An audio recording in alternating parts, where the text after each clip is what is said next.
Hey guys, welcome to another edition of On Social. My name is Stephen Haywood, and I'm here as always with Marty McPadden from PodJam.tv. Welcome. Hello, Stephen. How are you?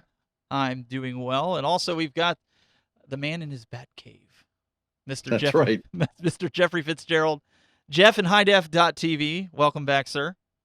Hey, I'm looking forward to it. We're getting into the fall, right? This is our pumpkin spice edition, right? Yeah, I think Marty was saying something like we need to do. I guess Halloween falls on one of the days the show airs, so Marty was saying he's going to dress up as like the Count or something. I don't Yeah, know. right. Well, like I said, I have an Elvis outfit somewhere, so Is and that I've been working on the character part of that too. I've gained weight, I can do this, is that a so threat or a promise? The Vegas Elvis. well, that's exactly right. Elvis 2.0. That's what we want. So anyway, so we're gonna have some fun today. We've also got a special guest with us. He was originally supposed to be on 2 weeks ago. We got him on via audio, but now today you get to see him in all his glory. The man, the myth, and the legend, Mr. Lee Kelso from Live. Excuse me. That's Welcome. great. Hey guys, so happy to join you today. And we got in, we were talking about it earlier. One click today, the thing just worked. 2 weeks ago, couldn't get it at all. So the vagaries of technology. Well, it's hard to say sometimes what's going on, especially when you're dealing with browsers and all kinds of things. Anything's possible. So it could have been an update. But it's great to have you on. I know you've got some questions for us and things, but last week we kind of did a little teaser. Marty showed, I think it was a camera that him and I had gotten, and we're going to do a little. We're going to do a little teaser today. So he got his set up before I go to his.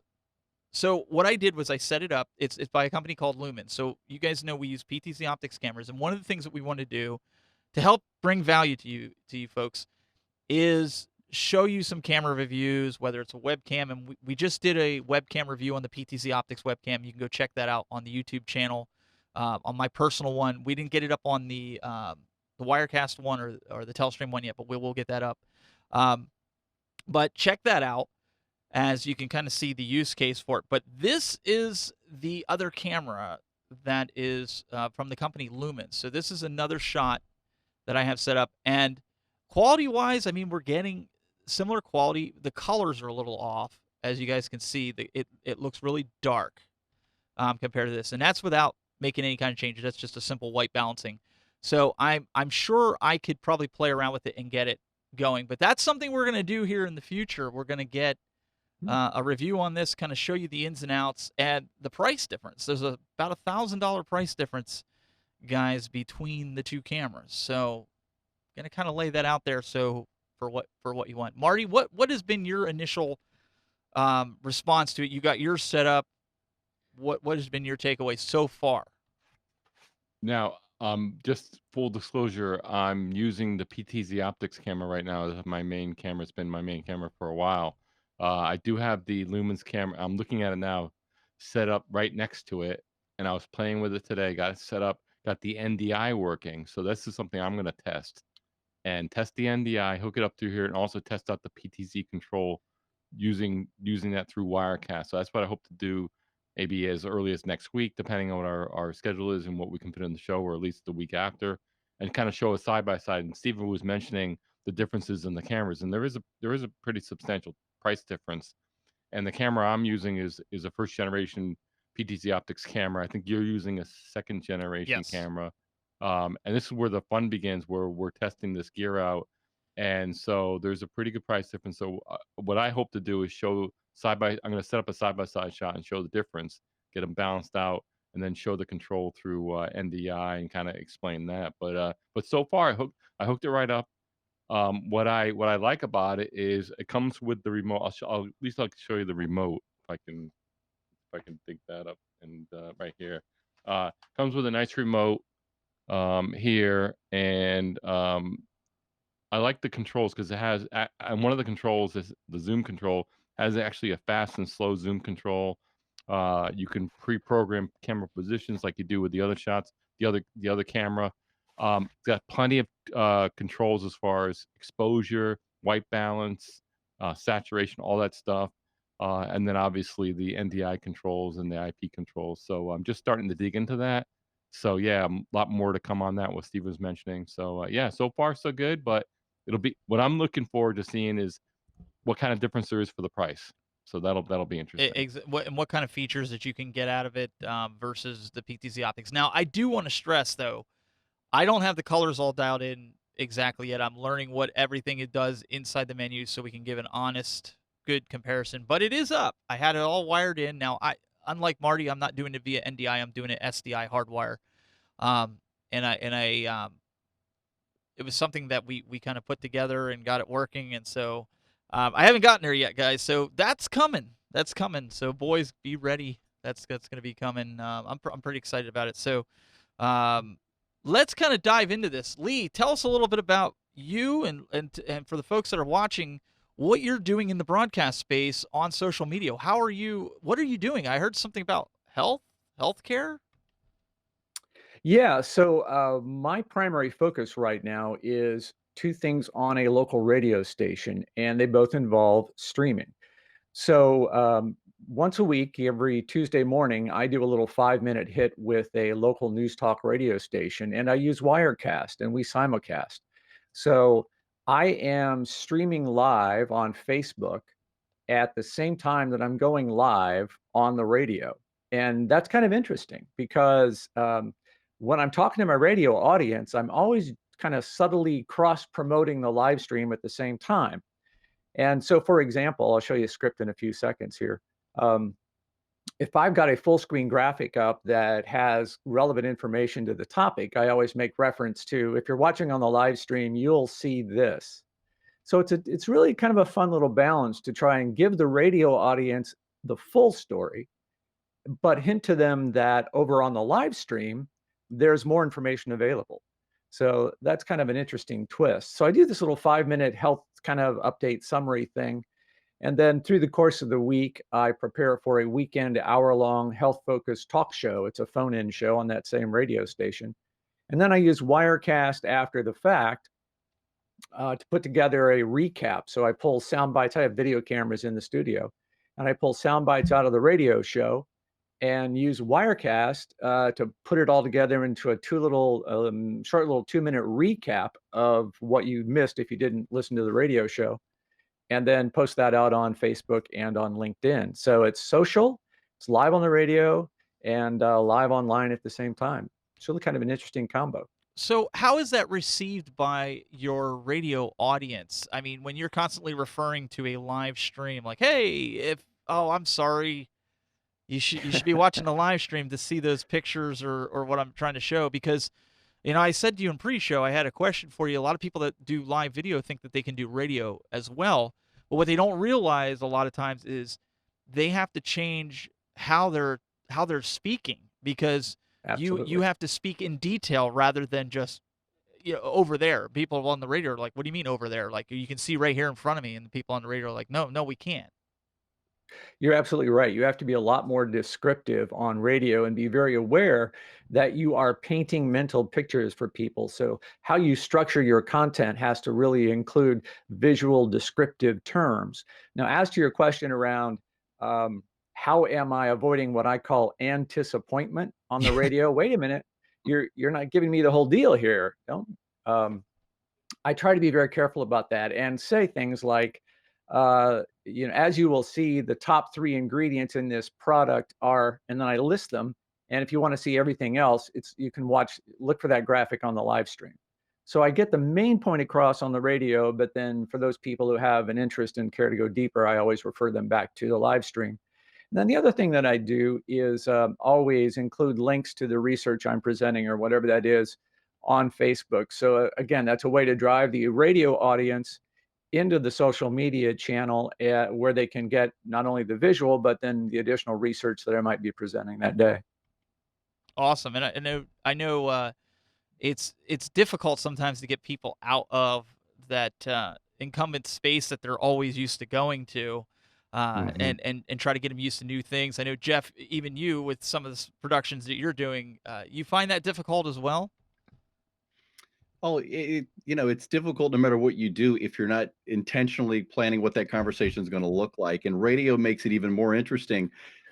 I've been doing, video for 35 plus years, but I've always thought radio was so much more interesting because just as Lee said, it's a painting of mental vision, right? It's a painting of what you come up with, and every person hears that story differently.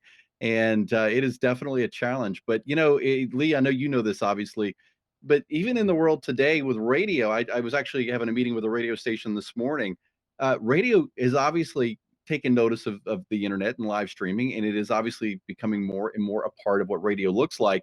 But you have to, at the end of the day, no matter how you're doing it, you have to be able to tell that story in a way that the audience is going to be able to gravitate to and understand and see themselves in it and all those wonderful parts of storytelling.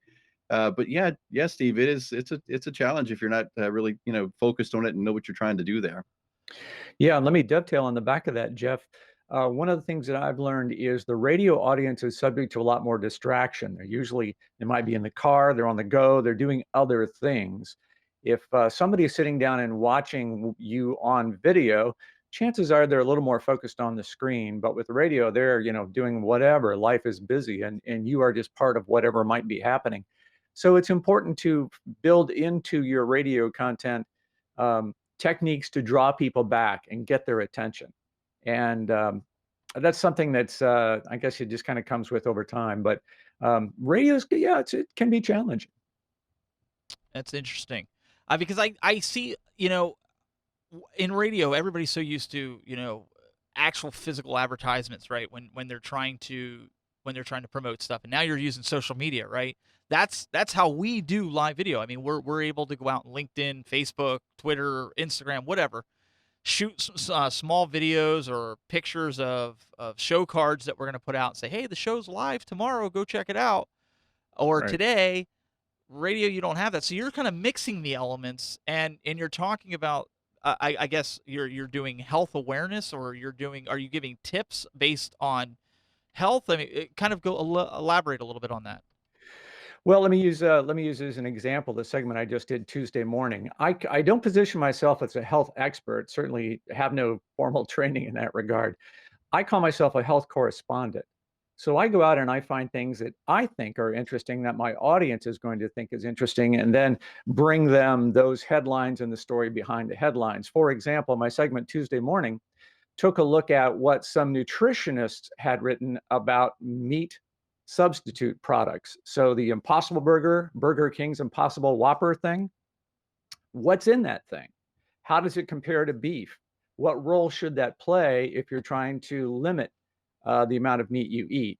That kind of stuff. And I've also covered everything from using mushroom powder in coffee to get a little brain boost, and then covered breaking news stories like the vaping thing.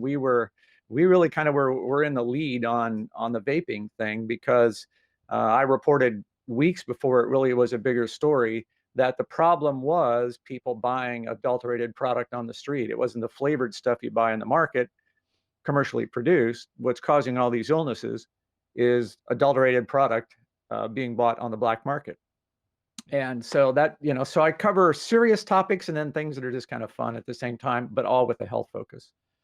So Yeah, Lee, I thought one of the coolest stories that you had done was the story about dogs that can sniff cancer. So just Yeah. in that talks about everything as a producer you want something that's engaging and is really innovative and at the same time is just unbelievable as a story. Yeah. So just a second or two on that for detail. There's a company called Bioscent DX, and you breathe into a surgical mask for 5 minutes, send it off to them. They put it in front of some specially trained beagles, and they can detect whether or not you may have cancer somewhere in your body. And so, what an interesting story, interesting topic. So that has a lot of what I call "Hey Mabel" factors. And what I'm talking about there is, "Hey Mabel, you won't believe what I heard this morning." Right. And so it's got dogs, it's got cancer, and it's got early warning that everybody wants of cancer. So how can you go wrong with that story? so how has the radio company that you're guesting on, the station, how have they responded to you utilizing live streaming on social media and kind of streaming that portion of the show. How have they responded? Because obviously we're going to take a look at your setup here in a little bit, but you obviously have a professional setup, so obviously they're not worried about your professionalism and how you sound because audio is important. But how have they responded? Have they been supportive of it, or is it something that they kind of were like, I don't know? Well, I had the advantage of I was a television news anchor in my hometown here, Fort Wayne, Indiana, for oh, I don't know, better than 20 years. And so kind of had a local sort of reputation, so to speak. So when I went to them and said, "Hey, here's what I want to do," um, they kind of trusted that I was going to be able to pull it off. And from the radio station's programming standpoint, they're all about it because they really didn't have there's a news talk station, so it's a little bit older audience, and they really didn't have anything that was focused on health. And so that was interesting from a programming standpoint. And then from a sales standpoint, we have now been able to get sponsors for these segments that represent new dollars to the radio station because now they have a health related topic. So we have a health food store, some physicians, and some other people who are now advertising with the radio station because there's something that's relevant to their service. Yeah, that's one thing. And I don't know if you guys agree with this, but this is something that like I've always said, and I've talked with companies, and I said, listen, if you can do a live stream, and let's say you only get 30 people to watch, right? Let's say the show like this one is a half hour. We'll use that as an example. It's only a half an hour long, and you reach 30 people, and you're trying to talk about a product with your business. You just reached 30 people in a half hour that you didn't have to spend a half an hour with each of those people doing a meeting and going through the same regimen, if you will, with those people about your product or your service or whatever it is. You're able to reach them through through this medium. And I know the three of us, Marty, I know you're doing this with Verizon and some of the other Yep. companies. This is something that these companies have gravitated, like the light bulb went off and said, oh yeah, that's a good idea. If we can save man hours and do live streams or social gatherings, this is a way that we can boost the company and save money and still get those meetings out there, right? Yeah, just even getting information out there. I'll give an example. One of the things I'm involved with is producing live streams, obviously for clients. And one of the clients I've worked with in the past is a hospital through an agency, is a hospital. And what they've done is they do these interviews on various topics, and some of the topics range from palliative care, hospice, um, uh, autism, that type of stuff, end of life, very heady subjects. And including there was one that we did on, kids using mobile, social media and mobile technology and parental controls and things like that. And what's great about that is you're just like what you said, Stephen, you're able to reach so many, a bunch of people at once. And then with the nature of social video, you're able to have that back and forth conversation, whether it's actually during the show and actually take live questions or live comments and actually react in real time. And then in the case of Facebook and some of these other platforms, you're able to go back in and answer those questions after the fact. But well, just like you said, you're reaching people you normally wouldn't reach. The other thing I want to, it's interesting listening to Lee backing up a little bit about podcasting and the radio business. It's funny because you got podcast, and one of the things I do in my business, I do a lot of podcast producing, a lot on the audio side.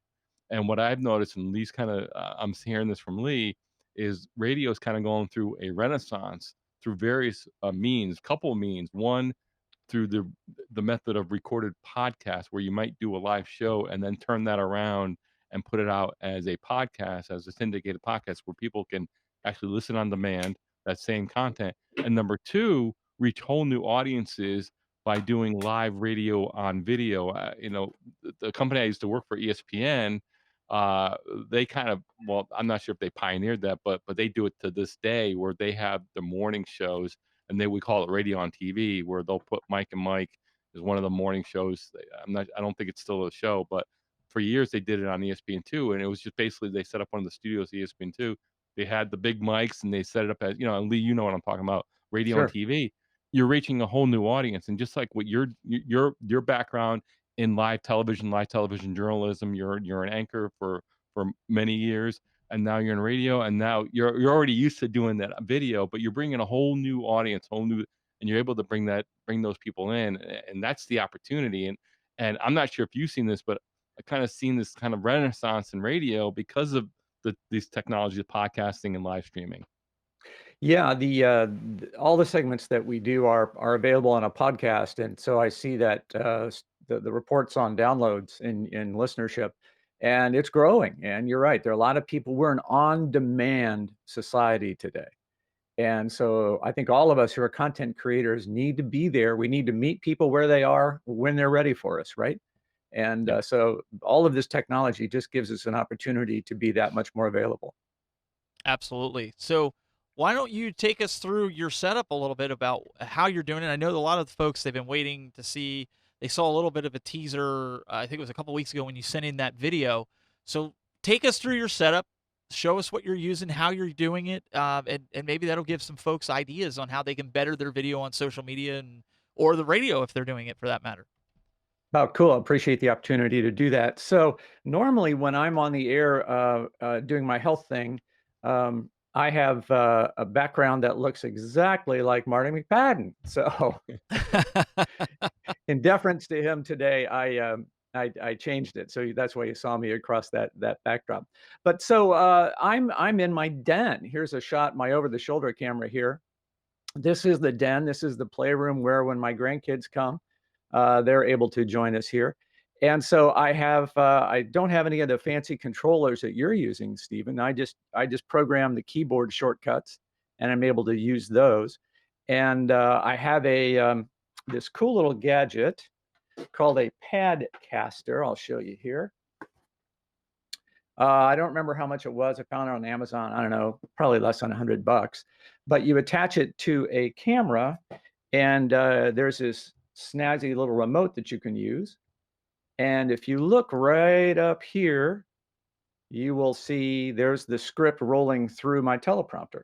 And so that's how I do a 5-minute segment. And man, it's just sound like I know what I'm talking about. So that's the Padcaster.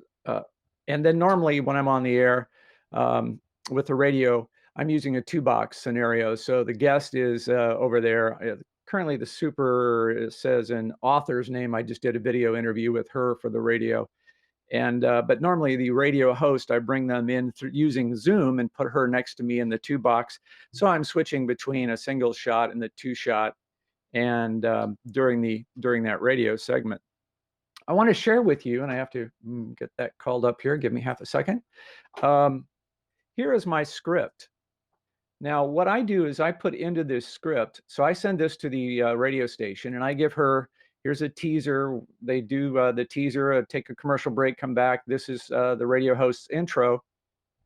And then I have highlighted here my cues. So for example, GFX2 references a graphic that I have produced that is relevant to the story. So as you can see, I put in my 2-shot, 1-shot. So even though it's only me sitting here doing this stuff, I don't take any chances on that at all. I need that kind of external cue to kind of keep me going straight. And that technique, I think, is really important. So when you're not only talent, but you're also switching the show, you need all the things you can do to simplify your life.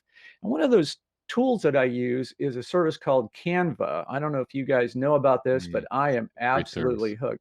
Yeah, it is, isn't it, Marty? So, Yep. for example, here's a placeholder graphic that I generate. So this, as I start the stream about 10 to 15 seconds before we go live, and then this holds the screen while I'm there. And as soon as the radio host starts talking, I'm able to pop her out and pop them in. And then I also make full screen graphics that are relevant and to a content. So as you can see, this is about, I was talking about supplements and whether or not they're effective, et cetera, et cetera. And Canva is really easy to use. It's kind of like a little, it's almost like Publisher, but it's so effective, and they have lots of great stock footage out there that you can use. So I use Canva to create all these graphics, and Man, it's a free service. I guess you can pay a few bucks here and there if you want to. If you want to pay for some of the graphics, they charge you, I think, a buck for a photo and that kind of stuff. There's a free version, then there's another version that has a few more features that you can. I think it's $12 a month. But man, for what the capabilities it gives you, I think that's really just outstanding. And I'm using Zoom to send my audio out to the radio station and bring her in. So they have cameras in the studio. I bring her in via Zoom and then send both my signal and hers out to Facebook. And then they just are picking up my audio off Zoom and broadcasting that. So, Marty, and I think, Jeff, you may have mentioned that you were surprised that the Zoom quality was good enough for them. Uh, so far, it seems to be, but what else could we be using? What's a higher quality video conferencing service that's going to have a better throughput or better audio quality? Well, I think Zoom has always had a strong play in terms of its audio quality. I mean, I know people that, back in the days with radio, there was ISDN, and even still today, some people do that kind of thing where you've got hardware decoders and encoders on both sides. I think the bigger question is not necessarily what app may be the right one, but the what app will give you the ability to raise that bandwidth up, give you the ability to raise those numbers, because it's really just throughput. And so if you have the ability through Zoom or whatever app you're using to increase that quality, I've watched the shows that you do and they sound great, and there's no noticeable degradation in quality. If you've got really good solid bandwidth at your location and you've got an app that will let you, throttle that where it's according to what you need, then you're home free, I think, for the most part. Yeah, I'll add it. I mean, like Jeff mentioned, there are ISDN services that you can use. I use one called Clean Feed, and the difference with those services is they're designed for professional use. They have no echo cancellation. You do have to know what you're doing to get the best out of it. But getting back to Zoom, and I think a good analogy here is, Lee, you actually know what you're doing. You maximize that tool, so you're using the right mic technique, the Right. right Jeff was mentioning, sufficient bandwidth. You know how it works, and you can get the most out of it. It's almost like, I always bring this up, the golfer analogy, where you put Tiger Woods out there with a set of wooden golf clubs versus a guy out there that's a weekend, hacker with, $2,000 set of golf clubs. He's going to smoke you on the golf clubs every time because he knows how to get the maximum out of his tools. Same Right. thing with you. You can probably almost use anything. Zoom is perfectly good if you got your bandwidth right, if you got your microphone right, and all that stuff. And I've used it in even podcast production with various clients, and when done right, you can get some pretty good results. So the key is the end result. Is it working for you? And then you use that. So there's a million different ways, and you're using, I think, the video portion of it too. So a lot of these Yeah. ISDN solutions are just audio only, so that may not be the right solution for you. So Yeah, I've been using Zoom to do interviews with remote health experts, and and that seems to be working pretty well. So those will be guests that I'll bring onto the radio show, the weekend show, the hour-long show, and it's been pretty good. I found that it just seems to be less buggy than Skype. For some reason, Skype and I mm. just don't get along. Has that been anybody else? Is that your experience? Oh yeah. Yeah, Yeah. it can be. Okay, all Yeah. right. Yeah. Skype's And seen better days. I tried using Rendezvous early on, and I think Telestream's got a little bit of work to do on getting that Yeah. to be the solution it needs to be. I think that everything has its purpose, right? Everybody has a way of doing things. So it's great to see and hear from people in the community of what they're using and what they're doing and how they're doing it and going the places that they're going. So I want to bring up here because we're gonna have to wrap this up, unfortunately. But I want to bring this up. This is Lee, correct? This is the Padcaster teleprompter Yeah, kit, sort of, that you had, right? right. Yeah, I think for 150 bucks or whatever that is man, it's a fantastic little tool, and you can use a cell phone, or I just found an old tablet I had laying around the house, and it's just been a champ. I've really enjoyed using it. That Yes. looks like the secret weapon. I mean, I've got a older teleprompter, and it's, it's big. But now what I've noticed is while I've got this other little place set up, I'm doing all my work really from here, and I'm going to get one of those. I mean, that is a brilliant thing to have, and the quality looks incredible, and it beats ear prompting. So Well, that's why I was Yeah. putting it Hey, out there. before you wrap it up, quick question in Discord. Jeremy's asking Lee, what mic are you using? What mic? I have an AKG Perception 120, so that is a USB microphone. Here, let's bring it up into the shot so you can see it. This little guy right here, and it's a fine little microphone.